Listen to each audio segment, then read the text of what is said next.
Click here if you are unable to view this photo gallery on your mobile device. Zareen Khan, owner of two popular Pakistani Indian restaurants, couldn't keep her staff from leaving. Soaring rents meant long commutes for her workers, and the strong Bay Area economy gave them many job choices. Khan raised wages, paid overtime, and worked alongside the cooks.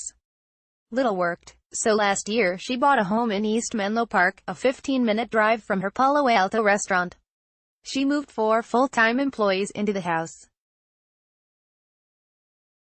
They each pay $500 a month, a fraction of the mortgage and the $4,500 a month or more in rent Khan could fetch in the open market. Want to find more housing coverage and connect with our journalists? Click here to join our new Facebook group. They are my key employees, said Khan, but every employee right now is a key employee. The dilemma faced by Zareen's two small, bright and popular spots drawing tech titans as well as Pakistani and Indian natives craving authentic dishes is as common in the Bay Area as its solution is unique. "This is the first time I've heard of this," said Sharakina Shams, spokeswoman for the California Restaurant Association. "I'm not sure unique goes far enough to say it. The shortage of restaurant workers is acute throughout the state," Shams said. Rising rents in the Bay Area and Los Angeles, among the highest in the nation, have hit service workers hardest. Chain restaurants can spread costs over more businesses and offer workers in high-cost areas more incentives such as healthcare, tuition assistance and other perks. Mom. The average food service worker in California earns about $12 an hour, according to federal labor statistics. Bay Area workers generally earn more, thanks to minimum wage laws in several cities. Servers and bartenders pull in more with tips. But most workers can't live on a single job without roommates and a side hustle. The average worker needs to earn $9,500 a month, roughly $55 an hour, to afford the median rent of $2,850 in Santa Clara County, according to a study by the California Housing Partnership Corporation. That's nearly 4 times the minimum wage to pay for housing and have enough left over for necessities like food, transportation and health care. It's worse in San Mateo County, where a typical lease nears $3,400, according to the CHPC survey. Even in the East Bay, once a haven for lower-cost housing, median rents have hit $2,500. A typical worker needs to earn about $49 an hour to make rent. Khan, 49, didn't plan on becoming a restaurateur, much less a landlord, in Silicon Valley. She arrived in the United States from Karachi, Pakistan, as a graduate student, following her husband, Umair Khan, from their native country. After securing graduate degrees, the young couple moved to the Bay Area and found work in the tech industry.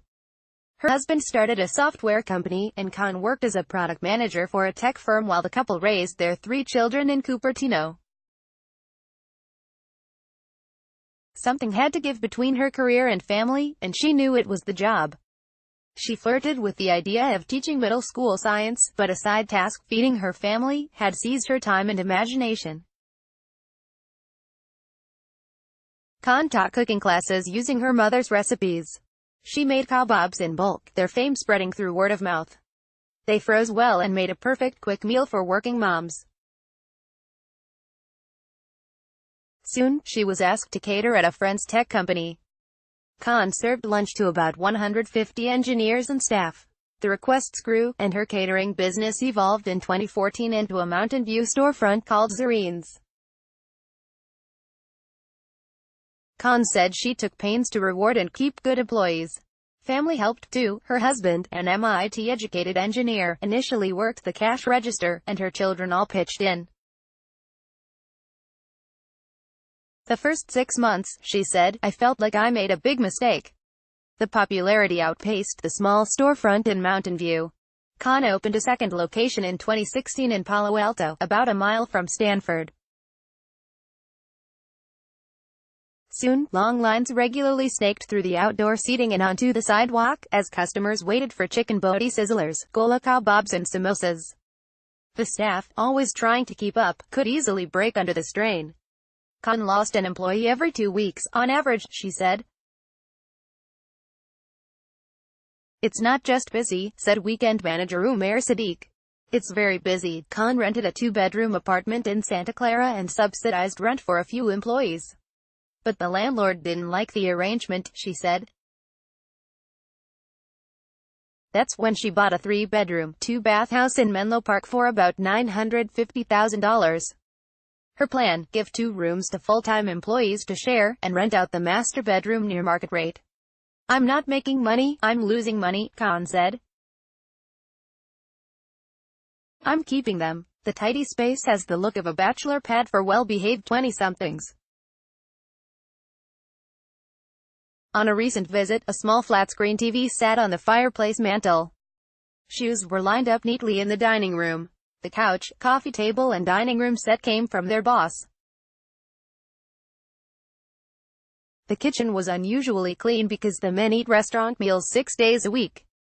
Sadiq, 28, lives at the house on weekends, while he supervises the Mountain View restaurant as a second job. He spends the rest of the week in Manteca, where he has his own apartment and a marketing job with a food distributor.